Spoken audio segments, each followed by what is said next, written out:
लिए ये रखा था कि समाजशास्त्र में कैसे अध्ययन करा जाए, समाजशास्त्र में क्या पढ़ाया जाए। तो 12th में कुछ बच्चे समाजशास्त्र लेते हैं, कुछ 12th में नहीं लेते हैं, कुछ का समाजशास्त्र विषय कॉलेज में आके होता है। तो सामान्य जानकारी मैं दे रहा हूं कि समाजशास्त्र क्या है, समाजशास्त्र किसे कहते हैं, और इसके बाद आगे की क्लासेस में लगातार अकॉर्डिंग टू आपके सिलेबस जो है, पाठ्यक्रम जो मध्य प्रदेश सरकार का, उसके हिसाब से करूंगा। अभी समाजशास्त्र का इंट्रोडक्शन कर रहा हूँ, समाजशास्त्र के बारे में जानकारी दे रहा हूँ। ये अभी 2 क्लासों में जानकारी दी थी मैंने, इसको फिर से रिपीट इसलिए कर रहा हूं कि अभी चूंकि ऑनलाइन में आप लोग उतने ज्यादा एक्सपर्ट नहीं है, उतने ज्यादा हैबिचुअल नहीं है, हम लोग भी नहीं है, तो एक बार इसका रिपीटेशन हो जाए। जैसे ऑफलाइन क्लासेस में भी एक ही क्लास में सारा कोर्स नहीं होता, उसको हम बार बार 2-2 3-3 बार करते हैं। तो आज का विषय हमारा रहेगा समाजशास्त्र का परिचय, समाजशास्त्र किसे कहते हैं, समाजशास्त्र क्या है, और समाजशास्त्र में क्या क्या पढ़ना चाहिए, समाजशास्त्र की परिभाषा। 18वीं शताब्दी में विज्ञान का बोलबाला था, सब विज्ञान की खोजें हो रही थी, विज्ञान के द्वारा अनुसंधान किए जा रहे थे, और सभी चीजों को सार्वभौमिक रूप से सत्यता की पहचान होती थी। उनका अध्ययन अध्यापन करके उनके कारण निकाले जाते थे, कारणों के साथ साथ किन कारणों से वो घटना घट रही है, कोई बदलाव, कोई परिवर्तन कैसे आ रहा है, इसको देखा जाता था। इसी बीच में फ्रांस में भी वहां पे जो चर्च की सत्ता थी उसके खिलाफ लोगों में विरोध होने लगा था, चर्च के शासन के खिलाफ लोग कह रहे थे, और चर्च में जो पादरी थे वो अपने धर्मगुरु जो हमारे थे, खाली यूरोप नहीं, सभी जगह धर्मगुरुओं की अपनी आध्यात्मिकता होती थी, वो एक ईश्वर को मानते थे, ये एक अदृश्य शक्ति है जिसके हिसाब से, जिसके कारण ये पूरी सृष्टि चलती है, प्रकृति चलती है। और विज्ञान ने इसी बीच में, गैलीलियो ने सबसे पहले दूरबीन बना के बताया कि पहले कहा जाता था पृथ्वी सूर्य का चक्कर लगा रही है, सूर्य पृथ्वी के चारों ओर घूम रहा है, ये भ्रांतियां थी। तो गैलीलियो ने कहा नहीं, सूर्य भी घूम रहा है, पृथ्वी भी घूम रही है, लेकिन सूर्य के चारों ओर पृथ्वी घूमती है, और पृथ्वी का जो हिस्सा सूर्य के सामने आ जाता है वहां पे दिन हो जाता है, जो पीछे रहता है वह रात होती।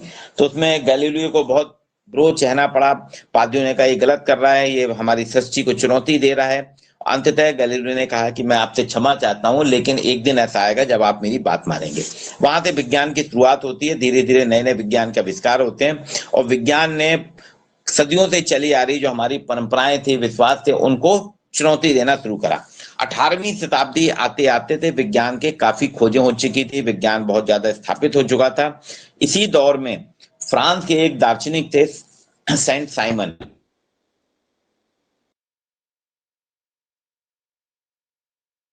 उन्हीं के शिष्य थे अगस्त काम, इसीडोर अगस्त मेरी फ्रांसिस कॉम्टे। इनका पूरा नाम है इसीडोर अगस्त मेरी फ्रांसिस कॉम्टे, जिन्होंने सबसे पहले शुरुआत करी कि हम समाज का अध्ययन करने के लिए एक पृथक विषय रखेंगे, समाजशास्त्र नाम से शुरुआत करी थी।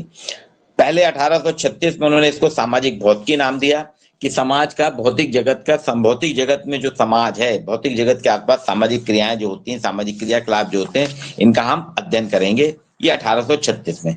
लेकिन 2 साल बाद ही उन्होंने कहा ये विषय जो है सामाजिक भौतिकी उचित नहीं है, क्योंकि इसका कुछ लोग और भी प्रयोग कर रहे थे।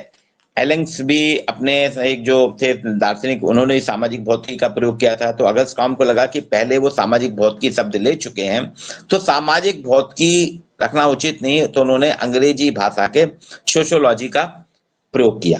सोशियोलॉजी SOCIOLOGY, जिसमें सोशियोलॉजी का अर्थ होता है, ये 2 भाषाएं इसमें जोड़ी हैं उन्होंने, लैटिन भाषा का सोशियस लिया और ग्रीक भाषा का लोगस।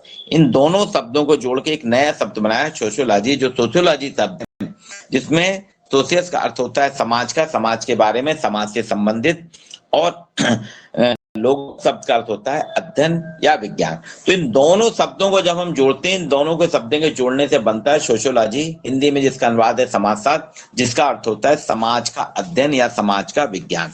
तो यहाँ से 1838 में समाजशास्त्र की शुरुआत हुई।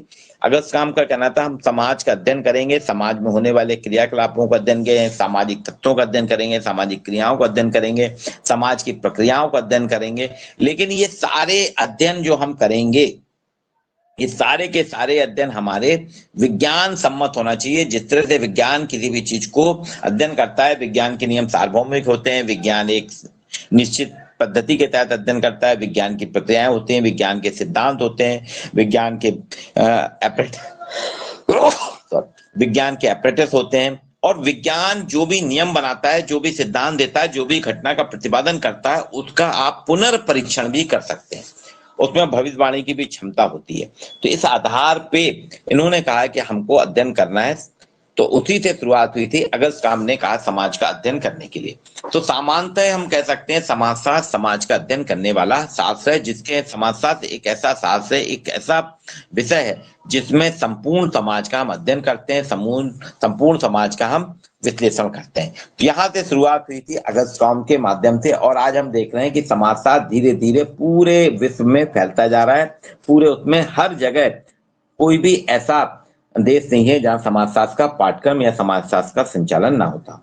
अब इसकी सामान्य तौर पे अपन अभी अर्थ हमने समझा कि समाजशास्त्र समाज का अध्ययन करने वाला शास्त्र है, समाज की विवेचना करने वाला शास्त्र है।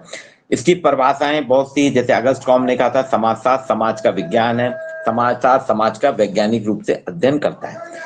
जे.एफ. क्यूबर कहते हैं समाजशास्त्र एक ऐसा विषय है जिसमें हम मानवीय संबंधों के वैज्ञानिक ज्ञान के संग्रह के रूप में ले सकते हैं। मतलब हमारे जो मानवीय संबंध है, इनके वैज्ञानिक रूप से इनको संग्रहित करा जाता है, ये क्यूबर ने कहा था। लेफ्टर एफ वार्ड कहते हैं कि समाजशास्त्र वह विज्ञान है जो सामाजिक घटनाओं का अध्ययन करता है। मतलब समाजशास्त्र वैज्ञानिक घटनाओं का अध्ययन करने वाला विज्ञान है। समाजशास्त्री एक हुए हैं मैकाइवर और पेज, आर.एम. मैकाइवर, वो कहते हैं समाजशास्त्र सामाजिक संबंधों के बारे में अध्ययन करने वाला है। समाजशास्त्र के अंतर्गत हम सामाजिक संबंधों का अध्ययन करते हैं।